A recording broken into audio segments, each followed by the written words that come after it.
दोस्तों मैथ्स में ऐसा कोई पॉइंट नहीं है जिसमें क्यों का जवाब नहीं है। जैसे नेचुरल नंबर को नेचुरल नंबर क्यों बोला जाता है, होल नंबर को होल नंबर क्यों बोला जाता है। सारे नेचुरल नंबर होल नंबर होते हैं लेकिन होल नंबर नेचुरल नंबर नहीं होते हैं। प्राइम नंबर में टू अकेला इवन प्राइम नंबर क्यों होता है। रेशनल और इरेशनल नंबर मिल के रियल नंबर बनाते हैं लेकिन सारे रियल नंबर इरेशनल नंबर नहीं होते हैं। इन सब क्यों का जवाब लेके आए हूं इस वीडियो में, तो बने रहिए एंड तक, देखते रहिए फाइनाइट मैथ्स। चलिए शुरू करते हैं। 1, 2, 3, 4, 5, 6, 7, 8, 9, 10. 1, 2, 3, 4, 5, 6, 7, 8, 9, 10. 1, 2, 3, 4, 5, 6, 7, 8, 9, 1, 2, 3, 4, 5, 6, 7, 8, 9, 10, 11, 12, 13, 14, 15. दोस्तों हमने अलग अलग जगह के बच्चों से बात करके ये देखा कि काउंटिंग 1 से स्टार्ट होती है। सबने ये बोला 1, 2, 3, 4, 5, 6, 7, 8, 9, 10। किसी ने काउंटिंग को 0 से स्टार्ट नहीं किया। हमने करके देखा है, आप भी करके देखिए। देखिए दोस्तों, कुछ चीजें प्राकृतिक होती है जो प्रकृति की देन होती है, इसलिए काउंटिंग हमेशा 1 से स्टार्ट करी गई है। ठीक है, आज आपको नंबर सिस्टम के बारे में बताता हूँ। तो चलिए शुरू करते हैं फर्स्ट वाले नंबर से। अपना फर्स्ट नंबर है नेचुरल नंबर, प्राकृतिक संख्या है। तो सबसे पहले अपन डिफाइन करेंगे नेचुरल नंबर होता क्या है। तो वो नंबर जो 1 से स्टार्ट होते हैं और कभी एंड नहीं होते हैं, इनफाइनाइट तक चलते हैं, उनको अपन क्या बोलते हैं, प्राकृतिक संख्या है, नेचुरल नंबर। लेकिन जब अपने पास में नेचुरल नंबर डिफाइन किया गया था तो टोटल नंबर अपने पास में कितने थे, 9। 1, 2, 3, 4, 5, 6, 7, 8, 9। यहाँ आने के बाद में काउंटिंग स्टॉप हो गई। तो इस काउंटिंग को आगे चलाने के लिए नया नंबर डिफाइन किया गया जिसका नाम है होल नंबर। वे नंबर जो 0 से स्टार्ट होते हैं और कभी एंड नहीं होते, मींस इनफाइनाइट तक चलते हैं, वैसे नंबर को क्या बोला जाता है, होल नंबर। तो देखिए 0 आने के बाद में काउंटिंग आगे डिफाइन हो गई।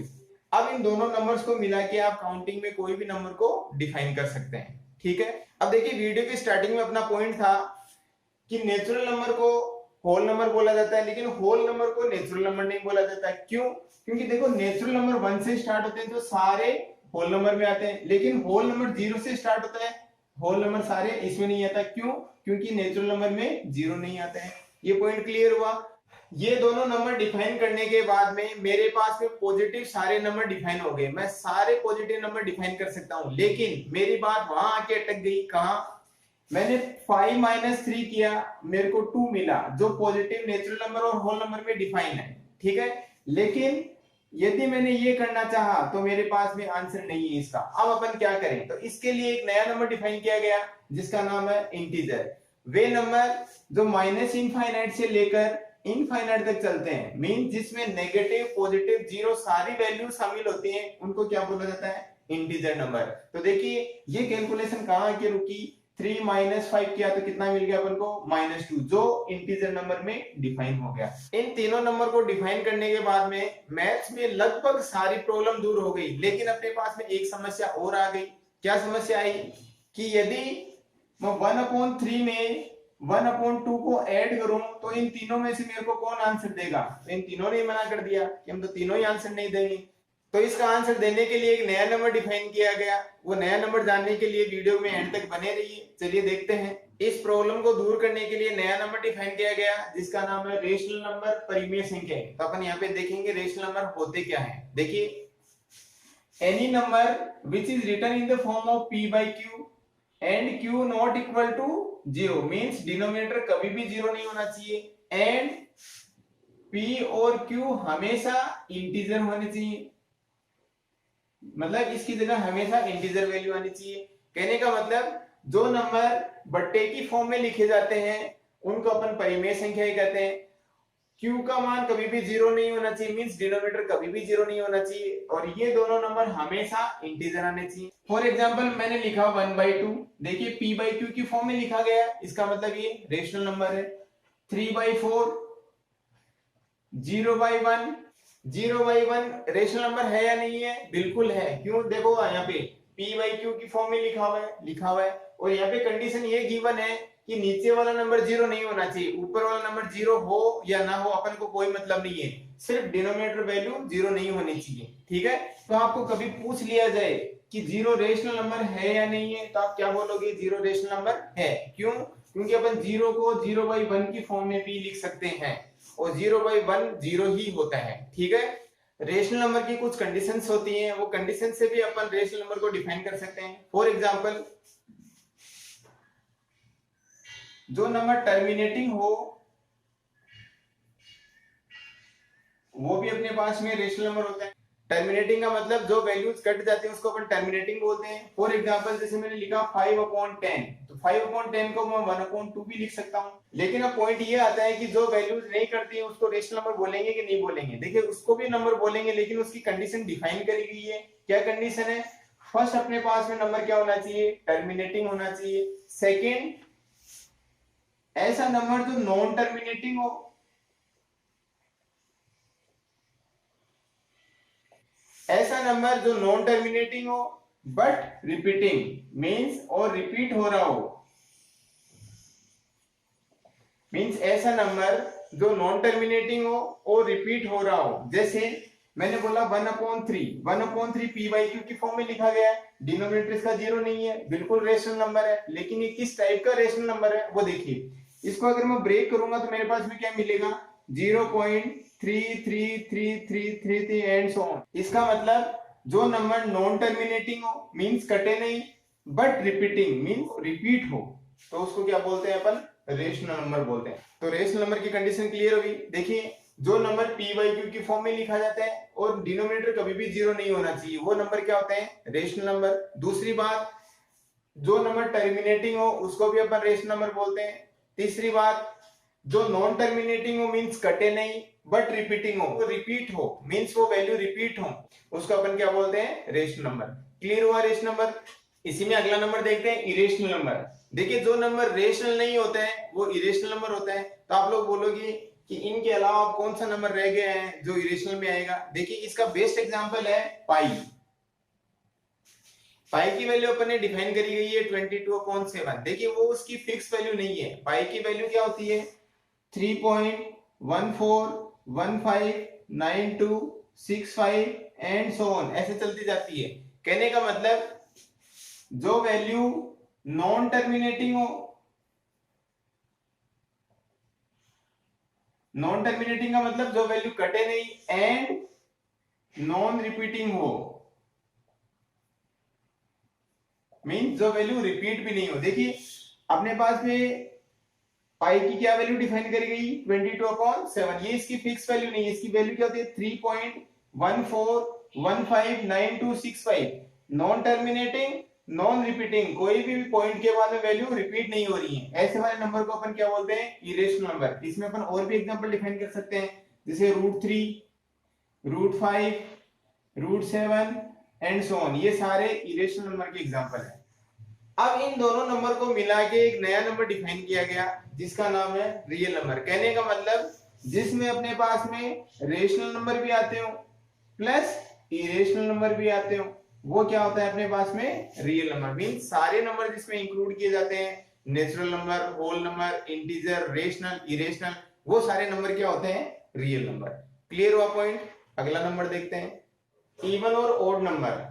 तो वे नंबर जो 2 से इजीली डिविजिबल हो वो इवन नंबर होते हैं, और 2 से डिविजिबल ना हो वो ओड नंबर होते हैं। कहने का मतलब, जो 2 की टेबल में आते हैं वो इवन नंबर, और 2 की टेबल में नहीं आते वो odd number. For example, even number अपने पास में हो जाएंगे 2, 4, 6, 8 एंड सो ऑन, ठीक है। और ओड नंबर अपने पास में हो जाएंगे 1, 3, 5, 7 एंड सो ऑन। देखिए, 4 अपने पास में 2 की टेबल से इजीली डिविजिबल है, इसका मतलब ये इवन नंबर है। 3 2 की टेबल से डिविजिबल नहीं है, इसका मतलब ये ओड नंबर। क्लियर हुआ। अगला नंबर समझते हैं, प्राइम नंबर। प्राइम नंबर से एग्जाम में काफी क्वेश्चन पूछे जाते हैं। अभाज्य संख्या क्या होती है, अभाज्य संख्या, तो इसकी मैं आपको 2 डेफिनेशन बताऊंगा। वे नंबर जो खुद से और 1 से डिविजिबल हो उनको अपन प्राइम नंबर बोलते हैं। For example, 2, 3, 5, 7, 11, 13, 17, 19 and so on. इसमें देखिए 1 नहीं है, 1 प्राइम नंबर नहीं है। क्यों? क्योंकि 1 खुद का भी मल्टीपल है और इन सब का भी मल्टीपल है, इसलिए 1 प्राइम नंबर नहीं है। इसमें दूसरी बात, पूरी लिस्ट में, मीन्स पूरी प्राइम नंबर की लिस्ट में इकलौता एक इवन प्राइम नंबर 2 होता है। ये क्या होता है अपने पास में? Even prime number. इसका बहुत क्वेश्चन पूछे जाते हैं कि इवन प्राइम नंबर की लिस्ट में कौन सा होता है, तो आप क्या बोलोगे? 2। ठीक है। मैंने आपको पूछा कि 4 प्राइम नंबर है या नहीं है, तो आप लोग क्या बोलोगे? नहीं है। क्यों? क्योंकि ये 1 की टेबल से भी कट हो रहा है, 4 की टेबल से भी कट हो रहा है और 2 की टेबल से भी कट हो रहा है। अपनी डेफिनेशन क्या है कि ऐसा नंबर जो खुद से और 1 से डिविजिबल हो वो प्राइम नंबर होता है। तो 4 प्राइम नंबर नहीं है। क्लियर हुआ? इसमें अपने पास में इवन प्राइम नंबर कौन सा होता है? 2। ठीक है। ऐसे नंबर जो 1 से और खुद से डिविजिबल हो वो प्राइम नंबर होते हैं। ठीक है। कहने का मतलब 1 और खुद के अलावा कोई दूसरा फैक्टर उसका नहीं होना चाहिए, वो नंबर क्या होते हैं? Prime number. देखिए इसके डायरेक्ट क्वेश्चन कैसे पूछे जाते हैं। आपको पूछ लिया जाता है कि 1 से 100 के बीच में टोटल प्राइम नंबर कितने होते हैं। डायरेक्टली याद रख सकते हो आप, कितने होते हैं? 25। इसमें क्वेश्चन ये भी पूछ लिया जाता है 1 से 25 के बीच में प्राइम नंबर कितने होते हैं, आप लोग बोलोगे 9। 25 से 50 के बीच में टोटल प्राइम नंबर कितने होते हैं? 6। और 50 से 100 के बीच में टोटल प्राइम नंबर कितने होते हैं? 10। टोटल करोगे आपको कितना मिलेगा? 25। तो 1 to 100 के बीच में टोटल प्राइम नंबर कितने हुए? 25। ठीक है। ये है अपने पास में प्राइम नंबर का कॉन्सेप्ट। अब अपन देखते हैं कॉम्पोजिट नंबर, भाज्य संख्या। देखिए नाम से पता चल रहा है भाज्य संख्या। जो नंबर प्राइम नंबर नहीं होते हैं वो क्या होते हैं? Composite number. कहने का मतलब जिनका 1 के और खुद के अलावा कोई फैक्टर होता है वो क्या होते हैं? Prime number. फॉर एग्जांपल जैसे मैंने बोला 4 से क्यों स्टार्ट किया मैं अभी बताऊंगा। 4, 6, 8, 9, 10, 12 एंड सो ऑन। देखिए 4 मैंने क्यों लिया? देखिए 4 का अपने पास में फैक्टर क्या होता है? 1 होता है, 2 भी होता है एंड 4 भी होता है। कहने का मतलब जिसका 1 और खुद के अलावा भी कोई दूसरा फैक्टर हो वो क्या होते हैं? Composite number. ठीक है। अब यहाँ देखिए मैंने 1, 2, 3 नंबर इसमें इंक्लूड नहीं किए। क्यों नहीं किए? क्योंकि देखिए 1 तो अपने पास में एक स्पेशल टाइप का नंबर है जो न तो प्राइम होता है न कंपोजिट होता है। ठीक है। 2 अपने पास में इवन प्राइम नंबर होता है जिसका अपने पास में 1 और 2 के अलावा कोई दूसरा फैक्टर नहीं होता है। ठीक है।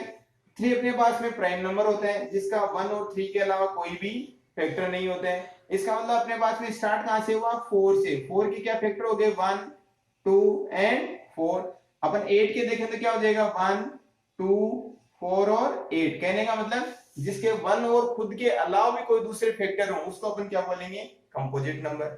सही है। अगला नंबर देखते हैं ट्रायंगुलर नंबर, त्रिकोणीय संख्याएं। एग्जाम में इस टॉपिक से भी काफी क्वेश्चन पूछे जाते हैं। ट्रायंगुलर नंबर होता क्या है वो अपन देखेंगे। तो देखिए वे संख्याएं जो ट्रायंगल फॉर्म करती हैं वो ट्रायंगुलर नंबर होते हैं। फॉर एग्जांपल मैंने एक पॉइंट लिया, देखिए ये एक ट्रायंगल नहीं बना, लेकिन किसी भी ट्रायंगल को बनाने के लिए 1 से शुरुआत करनी पड़ेगी। तो अपन बोल सकते हैं कि 1 अपने पास में ट्रायंगुलर नंबर है। देखिए 1 प्राइम नंबर भी नहीं होता है, कंपोजिट नंबर भी नहीं होता है, लेकिन 1 ट्रायंगुलर नंबर होता है। अब देखिए 1 से शुरुआत हो चुकी है, अब इस नंबर से अपन ट्रायंगल फॉर्म करेंगे। नेक्स्ट देखिए अपने पास में 1, ये अपने पास में ट्रायंगल फॉर्म हो गया। ठीक है। तो नंबर नेक्स्ट वाला नंबर कितना आ गया? 3। 3 पॉइंट मिला के अपन ने एक ट्रायंगल बना दिया। नेक्स्ट अपन फाइंड आउट करेंगे। देखिए सिमिलरली ये अपने पास में पहले आ चुका है, अब इसका आगे अपन ट्रायंगल फॉर्म करें तो कितना हो जाएगा? ये लो। मींस कहने का मतलब 1, 2, 3, 4, 5, 6, आगे वाला ट्रायंगुलर नंबर कितना हो जाएगा? 6। ठीक है। सिमिलरली अपन और फाइंड आउट कर सकते हैं। देखिए 1, ये ट्रायंगल बना अपना, इतना अपने बना लिया आराम से। ठीक है। इसके बाद में 3 पॉइंट के बाद में आप 4 पॉइंट लें, 1, 2, 3 और 4। टोटल कितने हो गए? 6 + 4 कितने हो गए? 10। तो अगले वाला ट्रायंगुलर नंबर कौन सा हो गया? 10। तो इस तरह से हमने देखा कि जो नंबर ट्रायंगल फॉर्म कर रहे हैं वो ट्रायंगुलर नंबर होते हैं। ठीक है। For example triangular number find out कैसे करते हैं? देखिए फर्स्ट वाला नंबर कितना है अपने पास में? 1। आगे वाला नंबर कितना है? 3। इससे आगे वाला नंबर कितना है? 6। इससे आगे वाला नंबर कितना है? 10। ये नंबर निकले कैसे? देखिए 1 में मैं 2 ऐड करूं तो मेरे पास में कितना मिला? 3। 2 में मैं 3 ऐड करूं तो मेरे पास में कितना मिला? 6। 6 में मैं 4 ऐड करूं तो कितना मिलेगा?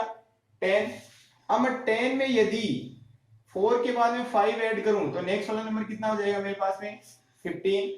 और 15 में अगर मैंने 6 ऐड किया तो अगले वाला नंबर कितना हो जाएगा? 21।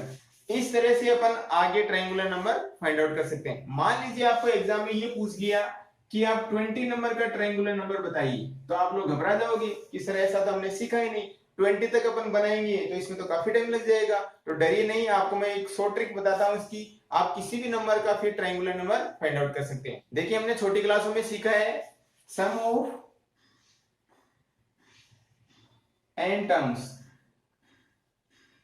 मीन्स n प्राकृत संख्याओं का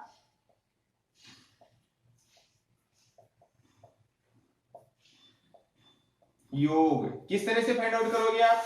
n+1/2। ये फॉर्मूला आया कैसे ये समझाता हूं। मान लीजिए मेरे को फर्स्ट 3 नंबर का सम फाइंड आउट करना है, तो कैसे फाइंड आउट करोगे? देखिए 1+2 कितना हो जाएगा? 3, और 3+3 कितना हो जाएगा? 6। फॉर्मूले से निकालें अपन, फर्स्ट 3 नंबर का अपन को सम फाइंड आउट करना है, तो n की वैल्यू कितनी हो जाएगी? 3। आगे वाले नंबर में 1 ऐड करना है, 3 में 1 ऐड किया तो कितना हो गया? 4/2। तो देखिए डिवाइड किया कितना आ गया? 6। तो इस तरह से ये फॉर्मूला बना। ये एक्चुअली में है क्या? n टर्म्स का सम फाइंड आउट करने का फॉर्मूला है n+1/2। अब आपको एग्जाम में पूछे कि 20 नंबर का ट्रायंगुलर नंबर कौन सा होगा, तो आप क्या करोगे?